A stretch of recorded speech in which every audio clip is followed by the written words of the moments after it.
អូខេសួស្តីពុកម៉ែបងប្អូនអរគ្នាបន្តពីខាងមើលឃើញវីដេអូខ្ញុំមកគាត់ជានិតខ្ញុំខ្លះហើយដែរមែនទេតោះកុំភ្លេចចូលរួមគ្រប់គ្រងជាមួយនឹងបតលើកទឹកចិត្តទៅដល់វីរៈជនកងទ័ពយើងនៅជួរមុខផងដែរដោយបតនេះគឺជាបតមួយដែលក្រុមគេថាក្រុមឡាស៊ីម៉ាណាបងប្អូនអរគ្នាដែល CRG ជាមួយនឹងហាសាដែលគាត់បានជាមួយពីរអ្នកគាត់ជិះ fit ជាមួយគ្នាដោយបតនេះគឺលើកទឹកចិត្តទៅដល់បងប្អូនកងទ័ពបងកងទ័ពនៅជួរមុខហើយបតនេះផងដែរគឺលក្ខណៈថាជាកម្លាំងចិត្តរួមខ្មែររួមតែគេថាយើងរួមបេះដូងតែមួយខ្មែរយើងឲ្យតែមានបញ្ហាក៏ដោយគឺយើងតែងតែសាមគ្គីភាពគ្នាជួយគ្នាទៅវិញទៅមកចុះបើសិនជាវីដេអូនេះចេញឲ្យបងប្អូនអត់ជួយ share ទៀតប្រយ័ត្នស្ដាយក្រោយបងប្អូនអរគ្នាក្នុងនាមយើងជាកូនខ្មែរយើងត្រូវតែលើកស្ទួយនៅវប្បធម៌របស់ខ្មែរយើងហើយអ្វីដែលសំខាន់បទនេះគឺលើកទឹកចិត្តទៅដល់បងប្អូនកងទ័ពយើងមែនទែនដែលពួកចៅសៀមវាកំពុងតែឆ្លៀនពៀនយើងខ្លាំងមែនទែនអញ្ចឹងបទនេះគឺផ្ញើជូនទៅដល់ពួកចៅសៀមផងហើយបទនេះគឺជាបទមួយដែលជាកម្លាំងចិត្តដ៏ធំធេងសម្រាប់បងនៅខាងជួរមុខខាងមុខ3ឬក៏ខាងប្រាសាទតំបន់ធំប្រាសាទតំបន់តូចហើយជាមួយនឹងប្រាសាទព្រះវិហារផងដែរអញ្ចឹងបងប្អូនអរគ្នាបទនេះកុំភ្លេចជួយ share ហើយជួយចែករំលែកទៅដល់បងប្អូនអរគ្នាផងដើម្បីផ្ដល់កម្លាំងចិត្តទៅដល់បងប្អូនយើងទាំងអស់គ្នាដែលជាលក្ខណៈថាជាកងទ័ពណាហ្នឹងហើយហើយគាត់បានឃើញគាត់បានស្ដាប់ហើយគាត់មានកម្លាំងចិត្តបន្តទៅមុខទៀតដើម្បីជួយជំនះនៅបំផ្លាញជាមួយនឹងពួកចៅឆ្លៀនពៀននៅប្រទេសជាតិយើងហ្នឹងហើយបើសិនជាខ្ញុំនឹងពលិកាសម្រាប់ខ្ញុំផ្ទាល់ខ្ញុំនឹងពលិកាខ្លួនឯងខ្ញុំមិនប្រាប់លទ្ធផលរបស់ថៃថាថៃមួយទៀតខ្ញុំនឹងពលិកាដើម្បីប្រទេសជាតិខ្ញុំបើសិនជាប្រទេសជាតិត្រូវការខ្ញុំនឹងបដូរជីវិតរបស់ខ្ញុំដើម្បីជាតិរបស់ខ្ញុំនេះគឺជាការពលិការបស់ខ្ញុំអញ្ចឹងវីដេអូនេះផ្សាយជូនពួកចៅសៀមទាំងអស់ដែលបានមើលវីដេអូនេះអ្នកឯងហ៊ានមើលងាយខ្មែរខ្ញុំចង់និយាយថាខ្មែរមានបេះដូងធំធេងណាស់អញ្ចឹងអ្នកឯងចង់មើលងាយខ្មែរអ្នកឯងតរំលោភសាកសពពួកខ្ញុំសិនហ្នឹងហើយអញ្ចឹងតោះក៏បងអង្គយូខ្ញុំនឹងនាំពុកម៉ែបងប្អូនដល់គ្នាទៅស្ដាប់បទដែលធ្វើឲ្យអារម្មណ៍យើងលក្ខណៈសប្បាយរីករាយហើយអារម្មណ៍យើងពុកកញ្ជ្រោះខ្លាំងមែនទេអញ្ចឹងចង់ដឹងថាបទនេះទៅអត្ថន័យយ៉ាងណាតោះទៅស្ដាប់បទនេះជាមួយខ្ញុំទាំងអស់គ្នា Let's go ជើងមើលកន្លែងជ្រុំមួយពីរយ៉ាត់គុណមើលទៅមេឃមីស្រទន់មកបាំខ្ញុំបាំមុំចោលបោកកាត់បាយមកក្រុមក៏ពីវាវែងអន់ឡាយអូកោចាក់ចាក់ឡាយកាត់ហើយរសាតាមចោលចោលអើយចោលបោកខ្ញុំទៅហើយក្នុងណាត់ក៏ស្ដាយកាត់តែលើកនេះអ្នកស្មារតីគុំលើទៅមេឃក៏ស្អាតឆ្ងាយពេកដៃចិត្តខ្ញុំអាឡៃសុខពំពេកប្រមាណក្នុងទីហ៊ានខំដាក់ឯណាដល់ព្រៃភ្នំអាវុធទូលធំក្នុងទទួលក៏នឹងសត្រូវតែការកំភ្លើងរកជារត់ចូលសំដៅមកណាំងអីលើត្រូវតែយើងបានដើមយកជ័យជ័យនេះបានមកពីទឹកចិត្តខាងឡានបីដូចសក្តាសប្តាស្វែងរកចំណីបានជួបហើយស្ដាប់ព្រោះយើងកុំគិតអីធ្វើឲ្យបានបីនៃរៀនជាណាចក្រកម្ពុជាជួទឹកភ្នែកកូនឈុំយំបាចេញទៅសមរភូមិពេលនេះជាត្រូវការខ្ញុំការពីខ្សែបន្តអត់ព្រំ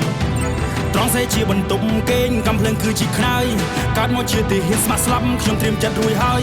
ជីវិតទុកជូនជាតិធៀបទុកជូនអ្នកម្ដាយអផុតមកត្រាសឹងកាន់ខ្ញុំសប្បាយជាមួយនឹងម៉ាយកាយកូនប្រុសជាប្តីជាឪពុកលាស្រុកគ្រួសារមកនៅឆ្ងាយបូជាដើម្បីខេមរាទ្រន់ make my people smile ស៊ូប្រូសង្ខាបំរើរដ្ឋាជាខ្មែរថ្លៃថ្លាខ្ញុំផ្សងសច្ចាបំរើការពារយោធាគ្រប់គ្នាដែនកំពូជាមិនថយខ្ញុំមិនរៀលក្លាហានប្រយុទ្ធមូមុតសុខសាន្តសត្រូវទាំងផ្លូវឲ្យនៅលែងបានទុំជាតិលើស្មាទុំជ័យលើឯសន្តានទឹកដីដូនតាបន្សល់តាំងពីបុរាណបើចង់បាននៃរៀងលើសបើចង់សាកសពខ្ញុំ first ឈរជើងលើបន្តខ្សែត្រៀមខ្ញុំទៅហ៊ានរដ្ឋាភិបាលជ្រើកូនខ្មែរថៃគេដូនតាកូនម៉ែចូលព្រៃធ្វើការផ្នែកមកច្បាស់ដោយរ៉ាដាកូនទឹកចិត្តខ្លាំងដូចខ្លាទុំជាតិខៀវក្រហមសមមាននឹងគោចូលនៅទីខ្ពស់ថ្ងៃនេះខ្ញុំមានពេទ្យជួមក represent ដល់អ្នកមានឈ្មោះ Racing Pin យុទ្ធជនពលីបាខ្មែរសាមគ្គីខ្មែរត្រូវតែរស់ពួកយើងឈ្មោះទៅមុខទាំងអស់គ្នាបងប្អូនយោធាកម្ពុជាខ្ពង់ខ្ពស់ស្លាប់មិនដូរឈ្មោះរួមមិនដូរសម្ដីឈាមជន់ខ្ញុំជាខ្មែរខ្ញុំអ្នកថៃខ្ញុំអ្នកឲ្យតម្លៃពុតតែថែរក្សាប្រាសាទដល់ស្គមស្កៃខ្ញុំមិនដូរភាសាតែខ្ញុំចង់ប្រាប់ថាខ្ញុំមិនដូរទឹកដីញើសកូនចុកខ្លះនឹងអ្នកផ្ទះណាស់តែមិនអាចនឹងជួបម៉ែពុកសុកទុកយ៉ាងមិនហើយកូនប្រុសចង់មានជំនួសកំពុងសម្លាញ់ចិត្តបងក្បែរនៅល្អមិនត្រឹមតែរូបឲ្យបាននេះសុំទៅផងមិនបានថ្នាក់ថ្នមកូននៅថ្ងៃ ថ្ងៃខួបបើសិនជាខ្ញុំស្លាប់សម្បូរជាខ្ញុំជាមួយទងជាតិតែបើសិននៅមានសង្ខារខ្ញុំស៊ូការពារកាមេរ៉ាតទៀតយើងមានការគោរពក្នុងចិត្តមិនដែលចង់វិវាទតែបើសិនអ្នកចង់មកឈ្លានខ្ញុំមានសិទ្ធិតតាំងការពារជាតិកូនខ្មែរពូជអ្នកហ៊ានកូនខ្មែរពូជអ្នកស៊ូប៉ុនគ្រូបាអាចារ្យគោរពកូនតាយើងត្រូវតែរួលខ្មែរយើងពូជអ្នកខ្លាំងខ្មែរយើងអ្នកចម្បាំងខ្មែរមិនដែលចេញព្រាបទៅដាក់ឲ្យរៀបអាណត្តិតតាំងកូនខ្មែរពូជអ្នកហ៊ានខ្ញុំចង់និយាយថាបត់នេះខ្ញុំញ៉ាជូនពួកអាចោលសៀមជាពិសេសខ្ញុំចង់និយាយចឹងបត់នេះខ្ញុំញ៉ាជូនពួកអាចោលសៀមជាពិសេសតែម្ដងខ្ញុំស្រាប់បត់នេះហើយយើងធ្វើឲ្យអារម្មណ៍បេះដូងរបស់ខ្ញុំសុខតែអើយក្នុងយើងជាបេះដូងខ្មែរយើងចង់និយាយថាក្នុងនេះមានជាបេះដូងខ្មែរយើងឈឺចាប់ណាពេលដែលមានគេមកឈ្លានពានហើយគេប្រមាថមើលងាយខ្មែរយើងបត់នេះជាទ្រូងមួយនៃប្រទេសជាតិយើងបត់នេះក៏ខ្ញុំផ្ញើជូនពួកចៅសៀមហើយស្រាប់បត់នេះហើយត្រូវចងចាំក្នុងខួរត្រូវចងចាំក្នុងខួរពួកថោកត្រូវចងចាំក្នុងខួរអ្នកឯងប្រមាថមើលងាយខ្មែរអ្នកឯងអត់ដឹងថាខ្មែរឈាមជ័រដូនតាចង់ប្រាប់ថាប្រើជីវិតចុងក្រោយជាមួយអ្នកឯងចង់ប្រកាសសង្គ្រាមប្រើជីវិតចុងក្រោយជាមួយអ្នកឯងស្រាប់បត់នេះហើយអ្នកឯងត្រូវតែចងចាំក្នុងគួរថាខ្មែរមិនមែនចុះចាញ់អ្នកឯងដោយងាយងាយទេចង់ប្រាប់អញ្ចឹងខ្មែរឆ្លងកាត់សង្គ្រាមរាប់រយឆ្នាំមកហើយអ្នកឯងអត់ទាន់បានដឹងទេអ្នកឯងរងថ្ងៃអត់ទាន់បានដឹងថាខ្មែរឆ្លងកាត់សង្គ្រាមរយៈពេលប្រហែលឆ្នាំអ្នកឯងអត់ទាន់ដឹងទេអញ្ចឹងបត់នេះញ៉ាជូនគាត់ចោលសៀមជាពិសេសតោះតាមដានតបងប្អូនស្ដាប់ហើយធ្វើឲ្យអ៊ូបេះដូងហ្មងបងប្អូនអរគ្នាយើងជាខ្មែរយើងស្ដាប់ហើយយើងពីយើងស្ដាប់ហើយយើងមានអារម្មណ៍ថាយើងមានមោទនភាពហើយពេលដែលយើងស្ដាប់បទនេះហើយធ្វើឲ្យបេះដូងយើងក្រើកហ្មងបងប្អូនអរគ្នាទៅតាមដានតទៀតប៉ុនគ្រូបាអាចារ្យគោរពកូនតាយើងត្រូវតែរួលខ្មែរយើងពូជអ្នកខ្លាំងខ្មែរយើងអ្នកចម្បាំងខ្មែរមិនដែលចេញព្រាបទៅដាក់ឲ្យរៀបអាណត្តិតតាំងខ្មែរក្រៅថាស្វាតគូខ្មែរគ្រប់គ្រងរួមគ្នាយ៉ាងថារៀនរ៉ាតោពីបុរាណខ្មែរយើងបានរួមសាមគ្គីតែមួយមានត្រូវបន្ទូសរាយខ្មែរគ្រប់កាយស្វាងចិនបដូរជីវិតសុខសង្គ្រាមជាងសល់នៅប្រតិពីជួបទឹកភ្នែកកូនឈុំយំបាចេញទៅសមរភូមិពេលនេះជាត្រូវការខ្ញុំការពីខ្សែបន្តអត់ព្រំត្រង់ស្អីជាបន្ទុំគេងកំភ្លើងគឺជាខ្នើយកាត់មកជាទាហានស្ម័គ្រស្លាប់ខ្ញុំត្រៀមចិត្តរួចហើយជីវិតទុកជូនជាតិធៀបទុកជូនអ្នកម្ដាយអភ័យមកត្រាសិងកាន់យូរស្វាយជាមួយនឹងម៉ៃកាយកូនប្រុសជាប្តីជាឪពុកលៀសសុខគ្រួសារមកនៅឆ្ងាយអូជាដើម្បីខេមរាត្រង់ដើម្បីមកភីផូស្មាល់Trying to make my people smile. Trying to make my people smile.